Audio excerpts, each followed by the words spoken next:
দেখেন উত্তর দিনাজপুর জেলা দাবা চ্যাম্পিয়নশিপ অনুষ্ঠিত হচ্ছে। এখানে ইসলামপুর মহকুমা থেকে যারা জয়ী হয়েছে গত 27 তারিখে, সেখানে ইসলামপুর মহকুমা ছিল তাদের, আর আমাদের নিয়ে আজকে হচ্ছে, এখান থেকে রাজ্যে যাবে।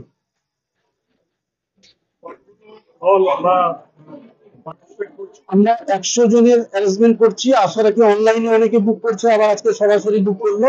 100 জনকে ধরে আমরা আগাচ্ছি। এটা আজকে জেলার মধ্যে হচ্ছে, এর পরবর্তীতে আমাদের এখানটায় বড় আকারে ওয়েস্ট বেঙ্গল ব্যাপী একটা হবে। না না, এটা দীর্ঘ বছর 2005 সালে উত্তর দিনাজপুর জেলা দাবা সংস্থা গঠিত হয়। তারপরে আমরা জেলা দাবা প্রতিযোগিতা, অফিস দাবা প্রতিযোগিতা, উত্তরবঙ্গ দাবা প্রতিযোগিতা ধারাবাহিকভাবে করে আসছি। মাঝে করোনা এবং নানা কারণে আমাদের একটু খালি গতি স্লট ছিল, কিন্তু জেলা প্রতিযোগিতা প্রতিবারই হতো। এছাড়া আমাদের এখানটায় যে দীপালি উৎসব গুলো হয়, প্রতিটা দীপালি উৎসবে আমাদের দাবা প্রতিযোগিতা করে থাকে। কারণ মানে যে আমাদের, আপনারা জানেন, দুদিন আগে কর্নেশন স্কুলের একটা 6ষ্ঠ শ্রেণীর ছাত্র, সে হচ্ছে আত্মহত্যা করলো।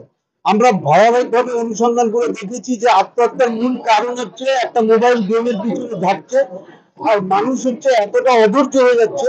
সেই জায়গা থেকে মানুষকে বের করে আনার জন্য নতুন প্রজন্মের কাছে দাবা খেললে আমাদের বিশ্বাস সে ধৈর্যশীল যেরকম হবে, সে তার জীবনকে ঠিকভাবে পরিচালনা করতে পারবে।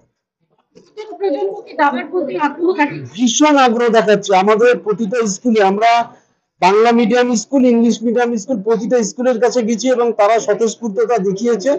সমস্যা হয়ে গেছে একটাই, যে আমাদের একটা করে সন্তান যেহেতু, সেই জন্য আজকেই ছুটি দিয়ে আজকে তাকে দাবা খেলাবো, আজকে তাকে ক্রিকেট খেলাবো, আজকে তাকে টেবিল টেনিস খেলাবো, আজকে তাকে নাচ করাবো, গান করাবো, সব কিছুর মধ্যে রাখার দরুন আমাদের এই সমস্যাটা হচ্ছে। ছেলেটা কোথায় যাবে? তো সেই কারণে আমরা যা অনুভব করছি, এই যে আজকের যে যৌন জুয়ার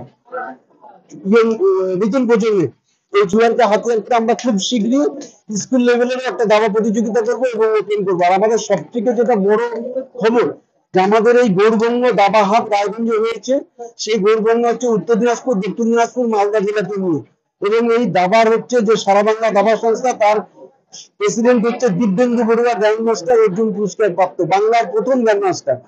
সে রায়গঞ্জে দুবার এসে এইটাকে উৎসাহিত করে গেছে এবং আজকেও তো আসতে চেয়েছিল। আমরাই বলছি যে আমরা আজকে ছোট করে করে নিচ্ছে, আগামীতে আসবে। উনি আবার আসতে চায়, এসে আমাদের জেলায় একটা বড় আকারে করবে। এর আগে সারদা স্কুলে এবং দিল্লি পাবলিক স্কুলে গিয়ে তিনি একটা কর্মশালা করে গেছেন।